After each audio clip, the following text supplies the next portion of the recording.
Are you live? I mean, we will be. This is on AP right now. Well, no one's supposed to be using it, but I mean, I can go to bars. Here, do this. That's good.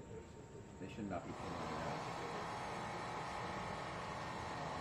Alright, there's nothing up. It's black right now. But you, like, it shouldn't be going out. Where did you see that? On AP YouTube. Alright, we'll call that in after. Do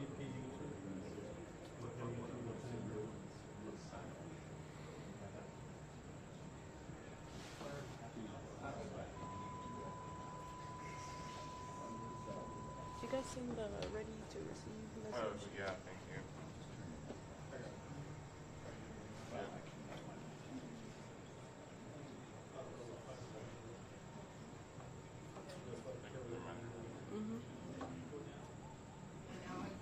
And everything, but I guess this is like a lesson learned, you know, so people are using the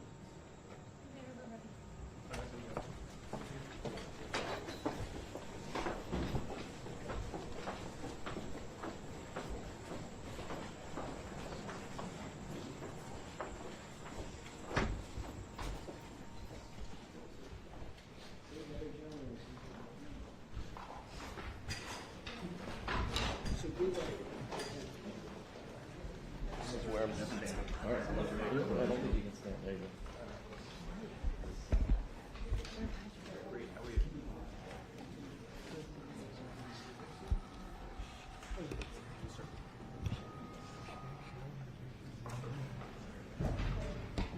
What do you think? Hey, Brian. Thank you very much. We have a very big announcement to make today. You all know Johnny. He came all the way from Italy, the beautiful country of Italy, to be with us. And he just got off the plane, and he's a hardworking guy, does a phenomenal job with FIFA. Nobody like him. I'm delighted to welcome FIFA President Gianni Infantino back to the White House for a major announcement about one of the most anticipated competitions in all of sports, the 2026, and this is a big deal, I'll tell you. I was so happy to get it, the 2026 FIFA World Cup. And it's going to be the World Cup as we know it. It's the biggest, probably the biggest event in sports, I guess, Johnny, right? Yeah. On December 5th of this year, the 2026 FIFA World Cup draw will take place at the Kennedy Center. Some people refer to it as the Trump Kennedy Center, but we're not prepared to do that quite yet, maybe in a week or so. But right here in Washington, D.C., it's a tremendous honor to bring the global event and this incredible group of people and these unbelievable athletes, the best athletes in the world, to the cultural center of our nation's capital. I just left the Kennedy Center. We're spending a lot of money wisely on making it really beautiful. It's going to be beautiful again. It's like Washington, D.C. We had, by the way, in Washington, D.C., we have the lowest crime numbers they've had in years. Zero, it sounds like it's a horrible thing to say, but I might as well say it. Zero murders in the last week since we've done this. That's the first time in memory that that's happened, if you can believe it, how pathetic that is to have to even say it. And I'm tired of listening to these people say how safe it was before we got here. It was unsafe. It was horrible. And Mayor Bowser better get her act straight or she won't be mayor very long, because we'll take it over with the federal government, run it like it's supposed to be run. The numbers were horrible. It was a crime-infested rat hole, and they do have a lot of rats. We're getting rid of them too. And we've made a lot of progress, and it was extremely unsafe, and now it's extremely safe. We had virtually no crime. The number was down 87%, and I'm trying to figure out where was the 13%, because I don't think it existed. The National Guard has been unbelievable, and they're working with the police. And they have some very good people in there. They have some people that shouldn't be police, actually, but they have some great people there. And the Washington, D.C. is a whole different place. And Johnny, I'm sure you'll be happy to hear that too, actually. Oh, yes. But it's a whole different place. People are excited again. They're going out to restaurants again. That was the other thing I saw numbers. That restaurant business is down in the last week. No. Restaurant business, you can't get into a restaurant. Just really lying people. And that's why people don't understand how bad and how dishonest the press is. I saw one poll that had us at 19% favorable on what we're doing with Washington. Then I saw another one that has us 94% favorable. And I can tell you the 94% is correct. The others are fake, just fake news. They got to get their act together. So bad for our country, so sick actually. So Washington, D.C. is really doing unbelievably well. And the Kennedy Center that we're fixing, I was just there all morning with contractors. We're making it unbelievable. It's going to be unbelievable. It's got great bones, but it needs a lot of work. The World Cup draw will set up the group stage of competition. 48 teams will play in 104 games across 16 North American cities, from Seattle to Vancouver to Atlanta to Miami. It's going to be so exciting for our country. The 2026 FIFA World Cup will be one of the largest and most complex events. This will be one of the greatest events, one of the largest. In a way, it's like Johnny said it better. It's like having many Super Bowls in a short period of time. Because each one of these games essentially is a Super Bowl. Some of them are bigger than Super Bowls, actually. But they're essentially, each one of these games is like a Super Bowl. The 2026 FIFA World Cup will be the largest, most complex set of events in sports history. And the Kennedy Center will give it a phenomenal kickoff, and we'll be involved, and they'll be working over there for quite a bit of time. We have it all set that they can stay there for the big events, the big press conferences and everything else. And they'll be in a very safe capital. That'll be nice. You don't have to worry about walking down the street, Johnny, okay? Thank you. But you could handle yourself. I could. Already FIFA is projecting 6 million loyal fans will attend the World Cup events next year, and 6 billion more are going to be watching back home, and they think the $6 billion number is going to be actually a low number. And this will drive more than $30 billion into the U.S. economy and create 185,000 American jobs in a short period of time, too. No sporting event attracts more attention, more fans, more viewers, or more revenue than the FIFA World Cup. And again, I'll just say it's the World Cup, and it's the biggest thing there is in sports, and we have it. And I got it in my first administration, and I was really somewhat devastated, as devastated as I can be. I don't have time to get too devastated. I was very happy that today, as you saw, the group that does this, a government group, radical left group, announced that Trump was right. Took in $4 trillion worth of tariffs, that the $4 trillion are going to reduce the deficit by numbers far greater than they ever expected or heard of. And by the way, the stock market went up 1,000 points. That was as of 10 minutes ago. I can't tell you what happened. A lot of things happened. But the stock market's up almost 1,000 points. And it's basically on the news that the release that just came out from government that the tariffs that everybody was talking about, that the whole world respects us for because of what we did. The tariffs are going to be at $4 trillion. They're going to reduce the deficit by $4 trillion, Mr. Vice President. What Pretty do you good, think? sir. Too bad it's not 5, right? That's right. It's had a huge impact, and the stock market is way up.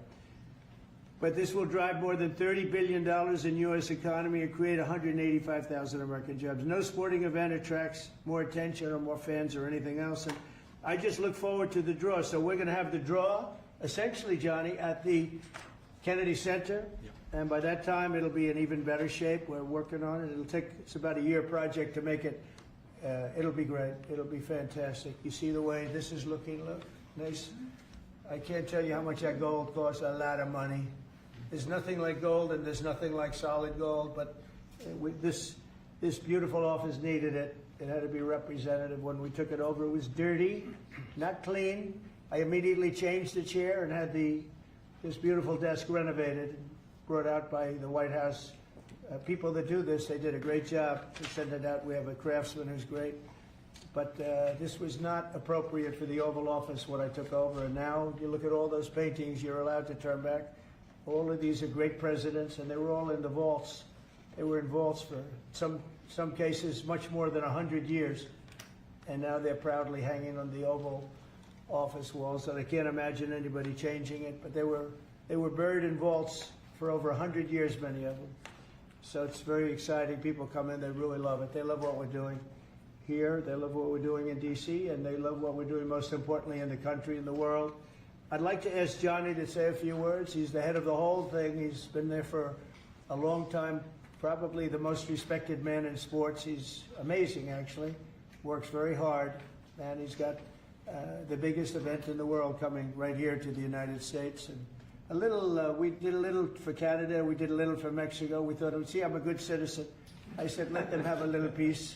So we gave a little to Canada, see how nice I am? And we gave a little bit to Mexico. And Johnny, please say a few words. Thank you, President. Great honor for me to be here with you today, President, Vice President, Excellencies.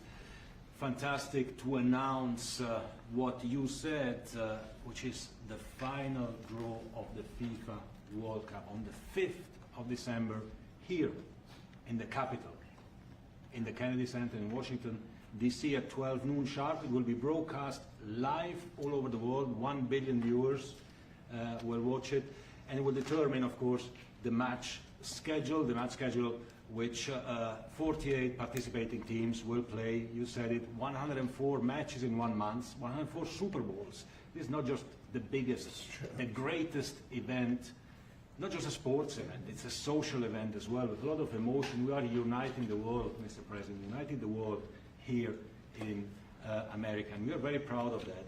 And those teams, those national teams who will come here to participate in this draw with their coaches, with their presidents, they will all be proud to be part of writing this history. And that's why we brought as well this, which is the winner's trophy.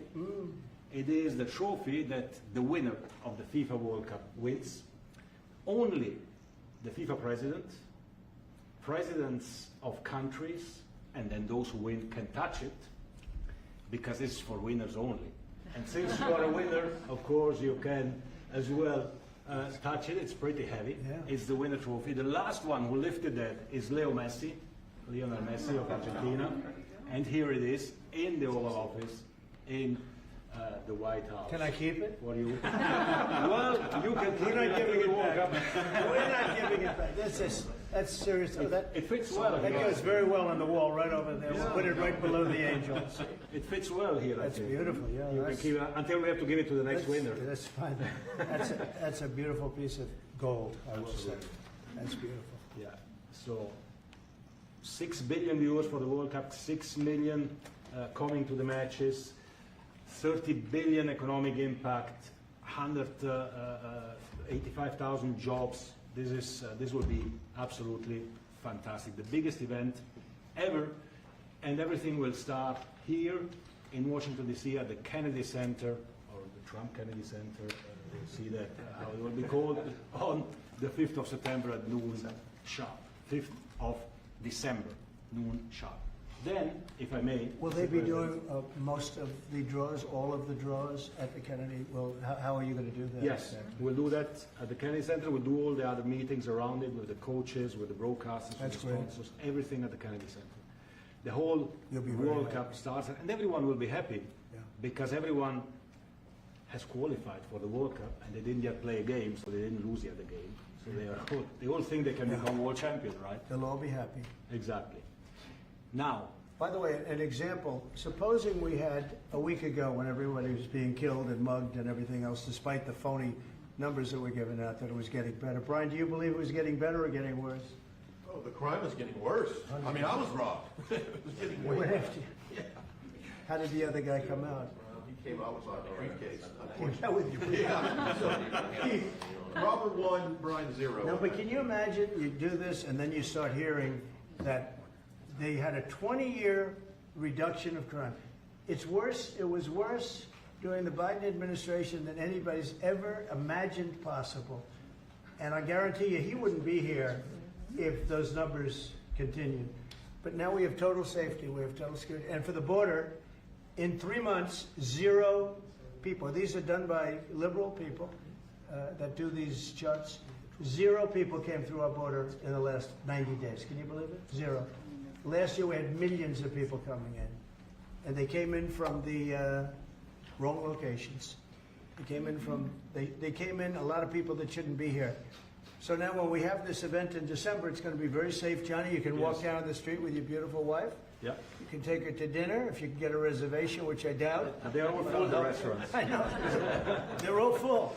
I heard that too. The restaurants aren't. The restaurants, since we are doing this, are doing great. And many new restaurants are going to open because, as you know, many closed. Many restaurants closed because the crime was so bad. This will be one of the safest places anywhere on earth. So, you know, I really am honored that the National Guard has done such an incredible job working with the police. And we haven't had to bring in the regular military, which we're willing to do. We have to. And after we do this, we'll go to another location and we'll make it safe also. We're going to make our country very safe. We're going to make our cities very, very safe. Chicago's a mess. You have an incompetent mayor, grossly incompetent. And we'll straighten that one out probably next. That'll be our next one after this. And it won't even be tough. And the people in Chicago, Mr. Vice President, are screaming for us to come. They're wearing red hats, just like this one. But they're wearing red hats. African-American ladies, beautiful ladies, are saying, please, President Trump, come to Chicago. Please. I did great with the black vote, as you know, and they want something to happen. So I think Chicago will be our next, and then we'll help with New York, and we're going to help with... And I think a lot of these people that you see on television, they're, including the people in this audience, they'll say bad things about me, and then they'll say, thank God he's here. Because half of them got mugged, and they don't want to get mugged again. But they're, you know, they work for stupid people that are radical left, and they're made to do things and say things that they don't want to be saying. But the people right here are all happy because you're not going to be mugged in Washington, D.C. anymore. I just want to say Johnny's been my friend for a long time. He's an incredible guy, and we will lay out the red carpet. Andrew, you're going to be fantastic. Rick is going to be everything Rick ever touched has always worked out, and he's working with me on the Kennedy Center. And his very good friend was an actor on Broadway for 5 years, right? And I assume he's helping us a little bit, right? Yes. And Andrew, you're all excited about it? Absolutely. Would you like to say something? This is a great opportunity, Mr. President, to show off the first 250 years of the United States of America, the greatness, and then the hope and promise of the next 250 years. When you think this World Cup is going to be over our 250th birthday, Mr. President, your leadership, obviously, with FIFA leading the way, this is the largest sporting event in the history of the world under the Trump administration. So very excited. I just want to say one thing. Andrew Giuliani, so his father is Rudy, the greatest mayor in the history of New York, I think by far. He took a ravaged city, a city that was really under siege. Probably most people thought it was going to survive. He turned it around. He was a great, great mayor. And then they treated him very, very unfairly. You go back and tell your father all of the things that have come out over the last couple of months through Tulsi and through all of the people, Cash, everybody. They've proven your father 100% correct. His father was treated so unfairly. Your father has been 100% correct. And tell him we all love him, okay? Thank you, Mr. President. He's been amazing. What he had to go through was very, very unfair, nasty. These are bad people. Mr. Vice President, would you like to say something? Well, sure, Mr. President. Thank you, and thanks to Johnny for being here. We're very thrilled about the World Cup. Just to echo something the President said about crime in Washington, D.C., this is the national capital of the greatest nation in the world, and we had murder rates just a few weeks ago that rivaled some of the worst third world cities anywhere, even in very, very poor regions of the world. Why did we accept that? Why did we allow it to happen? We allowed it to happen because we had broken leadership in Washington, D.C., and unfortunately sitting behind the resolute desk. What we have shown in just under 2 weeks of taking law enforcement seriously is that the American people can have their streets back if their leadership is willing to put in the time and the resources. Mr. President, you've shown in Washington, D.C. that we can have safe streets again. We've just got to have the political willpower to focus on the bad guys and to give the American people back their communities. We are focused on doing that thanks to the President's leadership. Thank you. And that's a really very small percentage. It's 2%, 3%, but that 2% and 3% wreaks just havoc throughout a community. People are petrified, and I notice a couple of the women in the back are shaking their head, yes, yes, yes. I won't report who you are because you'll end up losing your jobs, but it's true. It's amazing. and the police, and you look at the D.C. National Guard. I saw pictures of them last night getting off vans and all, and I saw some bad ones running, but they're not running so much anymore. They're not there. They're just not even. They're not even trying. You're totally safe. Now there'll be something happening sometime. I don't know. Maybe it won't be for a long time. But this was every night would get reports of people being mugged and there's one woman on television last night. She had a badly busted up nose, and she's well, I like our streets the way they used to be, and she thinks it's going to happen like by doing nothing. And they say, "What happened to your nose?" She got slugged by a guy walking down the street. Slugged. Her nose will never be the same, I guarantee you, unless it takes a pretty good turn. She wasn't really for us. But she sort of said, well, maybe something has to happen before this happened to me. She got whacked. And I don't think she'll ever be the same. She almost became, she was a half a Trump fan, a woman that would have never been a Trump fan, but she was hit hard. It's not going to happen anymore. Not going to happen anymore. But then we're going to beautify the city, too. That's where I was today at Kennedy Center. And we're going to beautify the city like it hasn't. And we're working with Clark Construction, the biggest construction company in Chicago, and in Washington. And the head of Clark is great. He's all over the world, actually, but Washington, I would say, is their home. That's where they do the best work, the biggest work, and they've been doing a fantastic job. So you're going to have a fantastic, clean, beautiful place. It's going to be better than it ever was before, literally better than it ever was before. We'll get it done very quickly, and I want to thank Clark because they're doing a lot of work in a lot of different locations, but they've been fantastic for getting us the right contractors and the people that can really do the job right. And Johnny, did you want to say something? Yes, one more thing, because as you rightly say, you know, with security and beautifying cities and the whole country, we want people to come and enjoy and have fun, and that's why this is not just the most iconic trophy in the world of sport, but we start on the 10th of September the sale of tickets for the FIFA World Cup, and we have the first ticket here for the final. Good. For you. Oh, good. That's cool. Wow. It's, of course, row 1, seed 1. It's ticket number 4547. And it's for the final in New York, New Jersey. And so you have your ticket already for the final. All the others, 10th of September, start getting your tickets. That's beautiful, yeah. 6.5, 7 million tickets. Fans will enjoy the security here.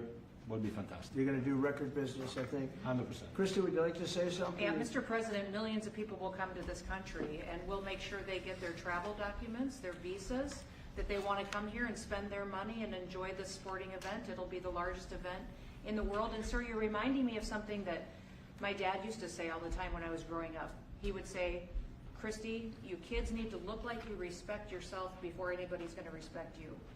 And in this country, when people look at our streets, when they look at our capital, you're bringing respect back to this city. And people will respect our country more because it's safe, it's clean, it's beautiful. And what you're doing is transforming this nation by making sure that our laws are upheld. And millions of people are going to come and be able to enjoy it next year, and I'm excited about that. Thank you for doing that. Well, our country is respected again. And a year ago, we had a dead country. I'm telling you, it was a dead country. It was a country that had lost its way. It was a country that was going to fail. Look, even today, where they say $4 trillion in reductions of deficits, and this was totally unexpected. They didn't expect it. I mean, I don't know where they've been, the people that do this stuff, but it's terrible. I want to thank Christy for another reason. I said to her 2 weeks ago, I said, Christy, do me a favor. I built hundreds of miles of wall. I built the same wall that the Border Patrol asked me to build. It wasn't my first choice. I wanted to do concrete plank and everything nice, but you wouldn't have been able to see through it. So I had Border Patrol in, and they tested everything else. And we gave them steel wall, high-grade steel, very hard to cut. And we gave inside that is 9,000-pound concrete, which is a very tough concrete. Inside that is rebar, a big, fat piece of rebar. So you have all different materials that are very hard to cut, and you need different instruments to cut each one. And I said, Christy, we got to get a coat of paint on it. And I didn't know she was listening, but I said, we got to get a coat of paint, and it should be black, because black makes the steel very hot. It's untouchable. You could fry an egg on it. And if you got a good black, flat paint, it would look beautiful. It will preserve it from rust. And that was it. And I gave it to her along with 30 other things, and she's done such a good job on the border with Tom Holman and the group. Tom Holman's a fantastic guy, what the job he does, and the way they work together. So I turned on last night, and I see Christie's painting the wall.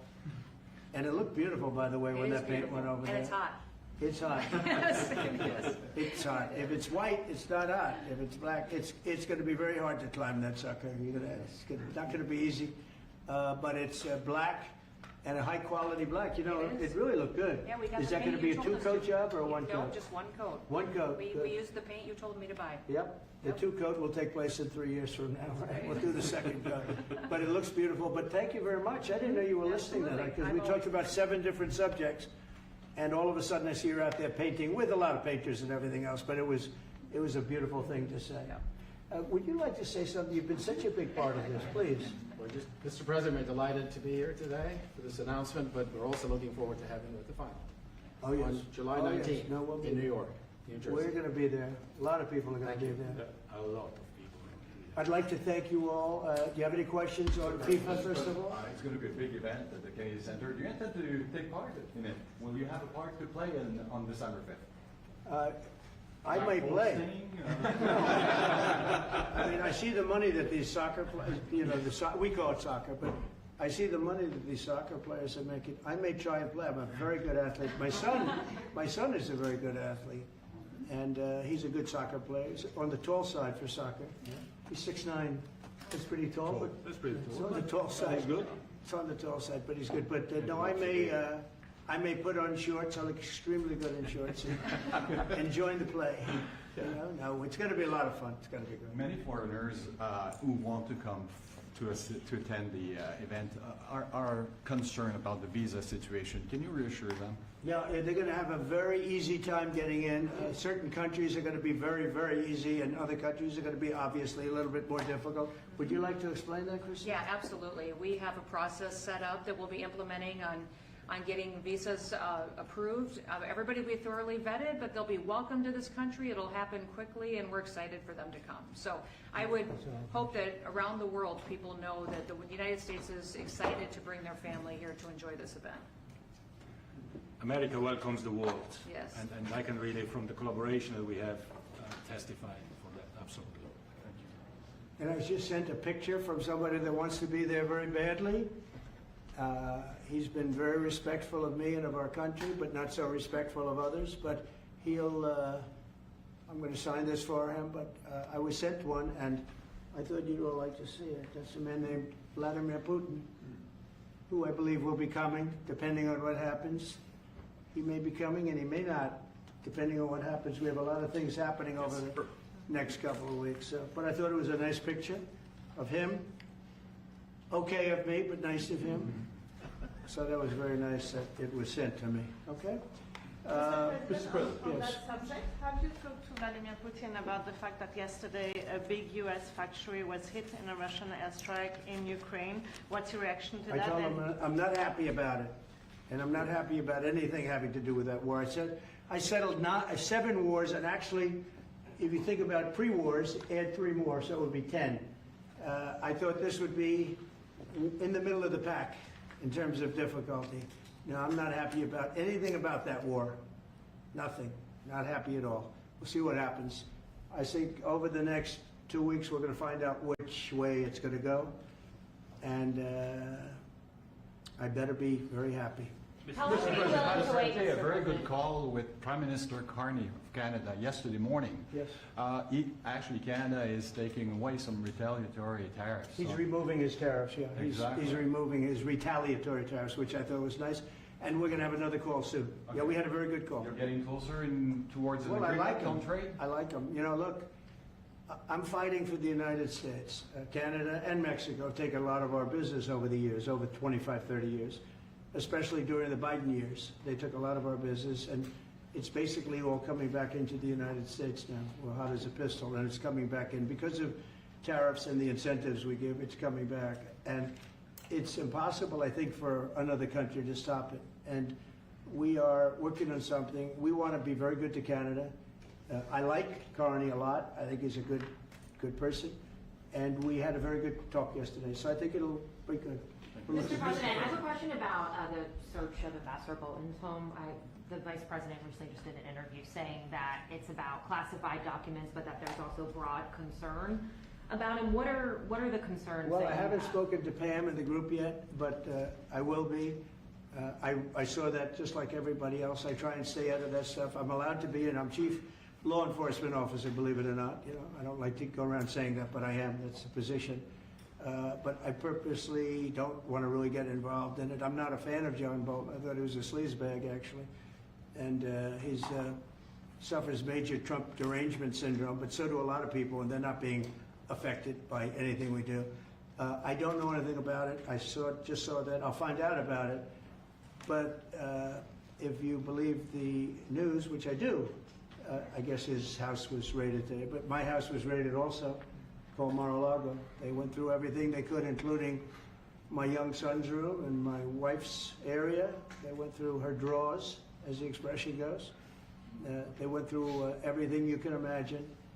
And when she came back, she said, she's very neat, you know, she's meticulous. And she looked and she said, whoa, this wasn't the way that she had it. So, you know, so I know the feeling. It's not a good feeling. Thank you.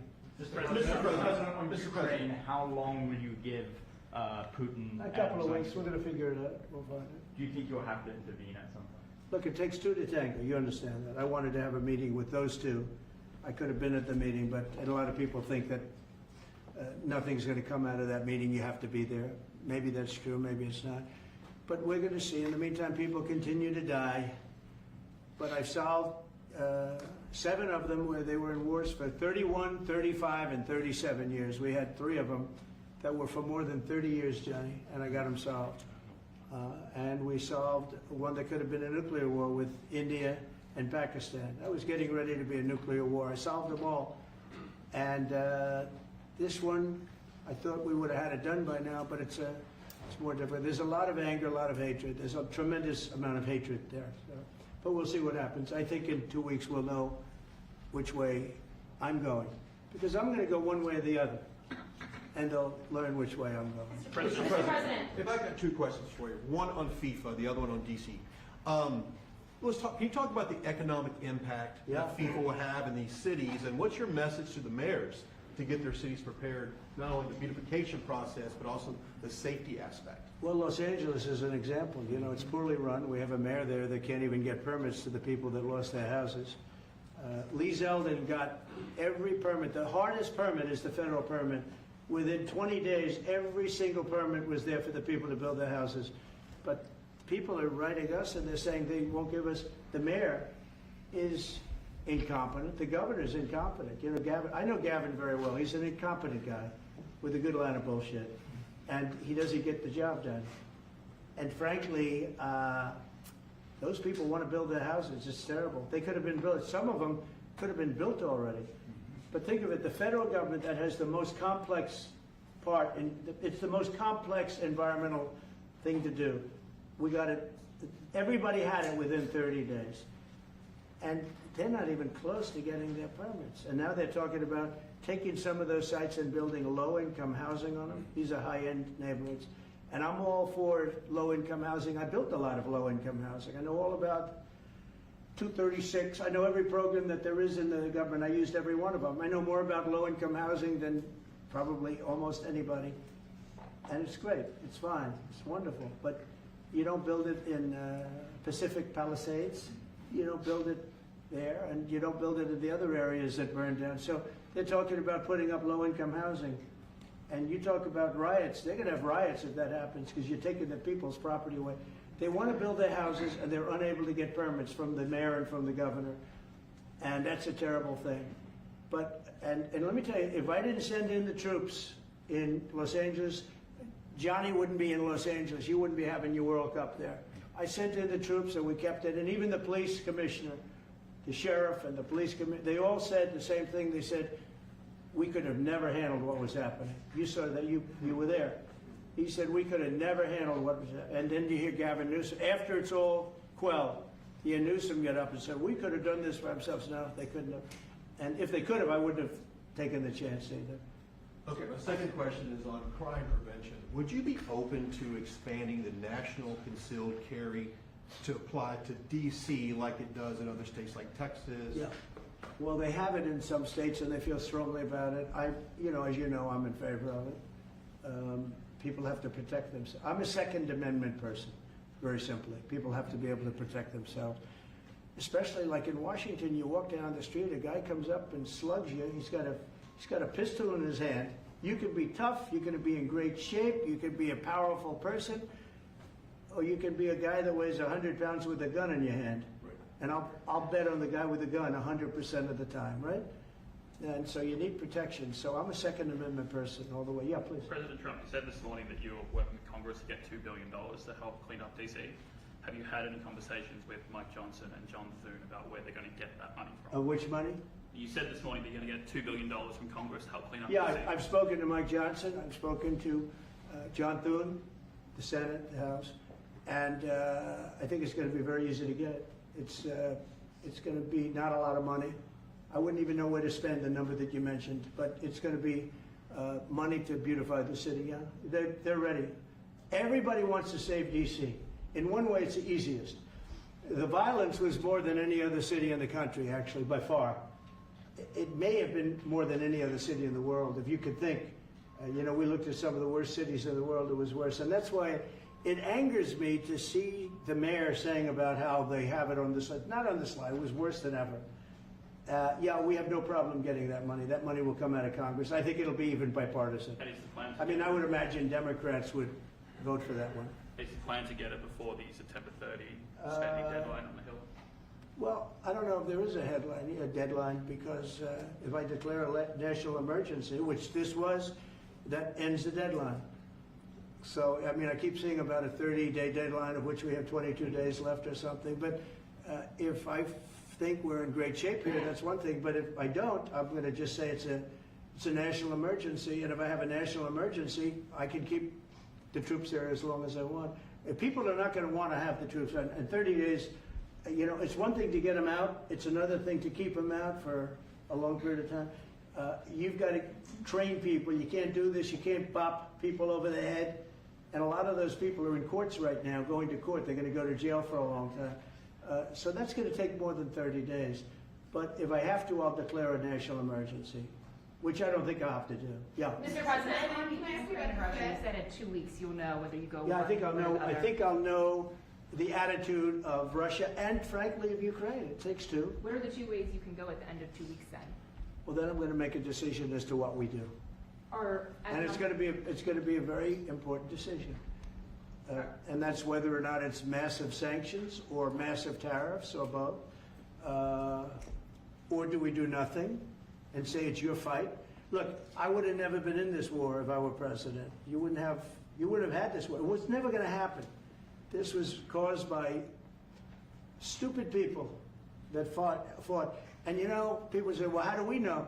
Because for 4 years, it was never even a subject. And Vladimir knew, and you see his picture right here. It was nice that he sent, but Vladimir knew very strongly we wouldn't have stood for it. It wouldn't have happened.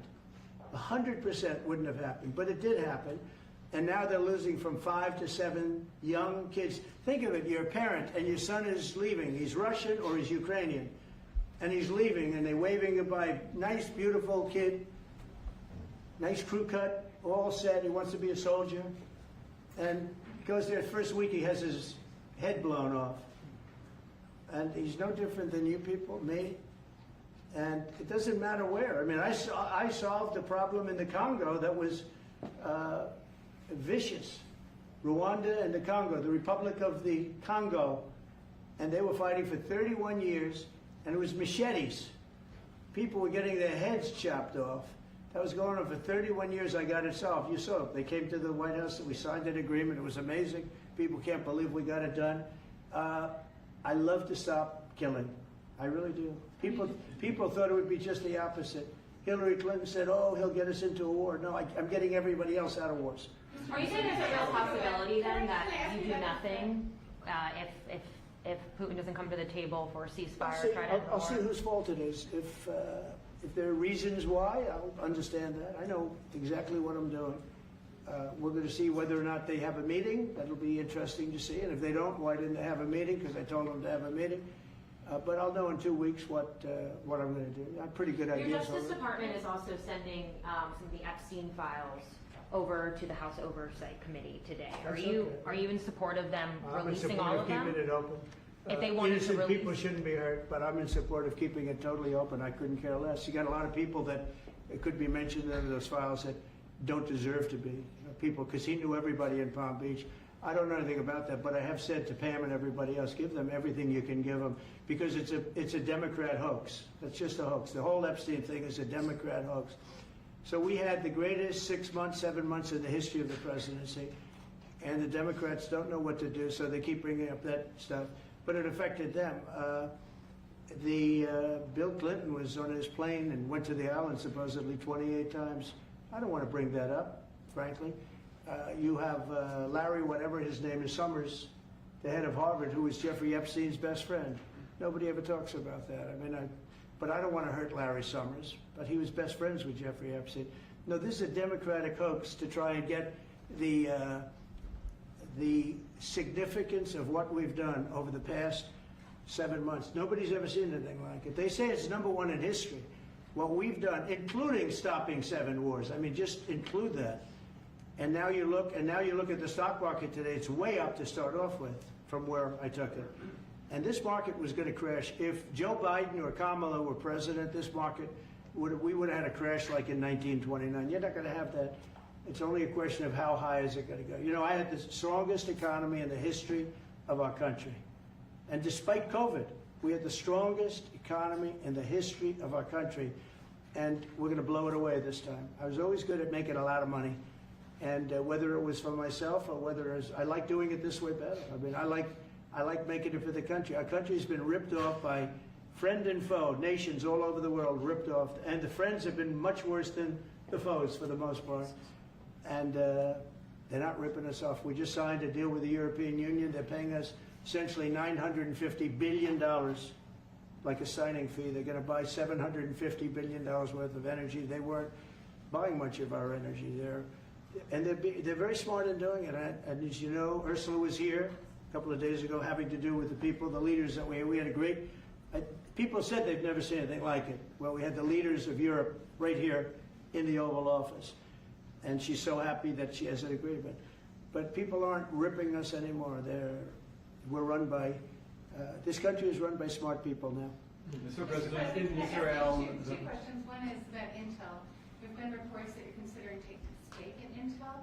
Can you tell us About the 10%? About the 10%. Yeah, I met a man. He was a very nice man, and I called for his removal because I saw something by a man named Tom Cotton, a senator from Arkansas. He's a great guy, friend of mine, supporter of mine, big supporter. I'm a supporter of his too. And he wrote a pretty nasty story about the head of Intel.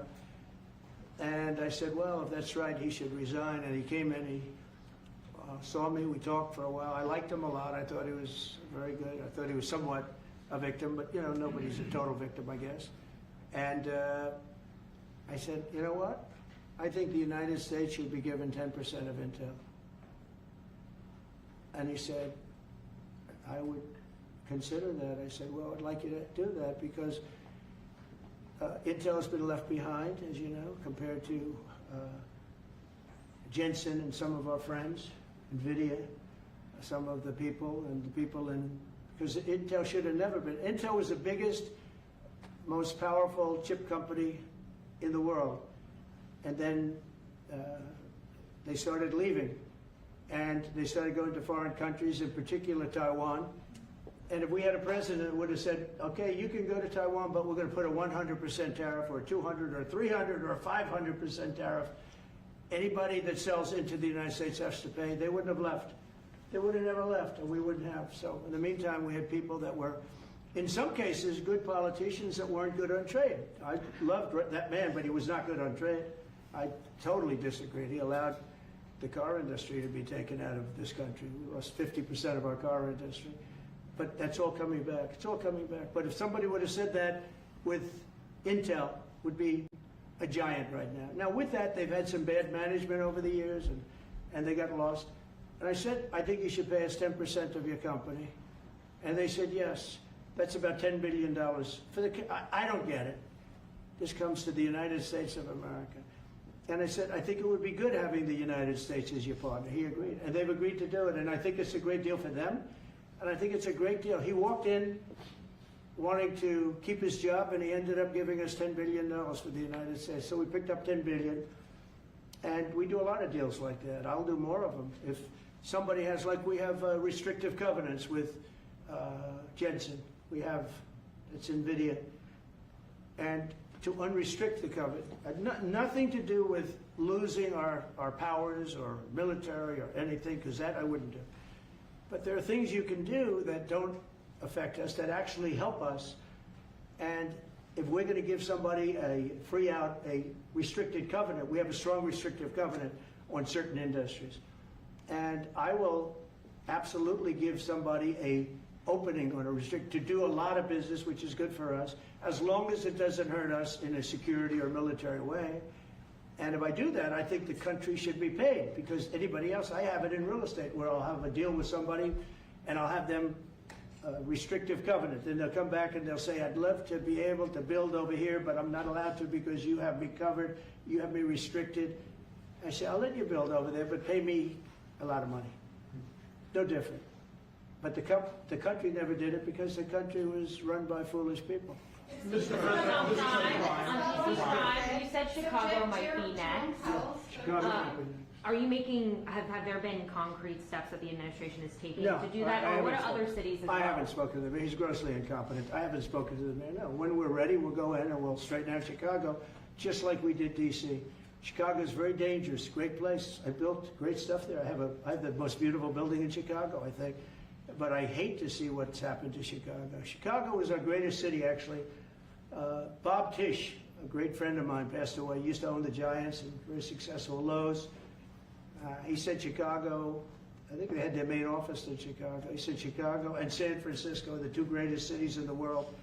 Now you look at what the Democrats have done to San Francisco. They've destroyed it. I own a big chunk of the Bank of America building in San Francisco. And, you know, it's just different. We can clean that up too. We'll clean that one up too. You know, if everything works out, and we've already had calls from other cities, quiet calls from Democrats. We'd love you to come here, because they've lost control of their cities. I'm not going to say because I don't want them to lose their elections. But we've had calls from Democrats and calls from people generally.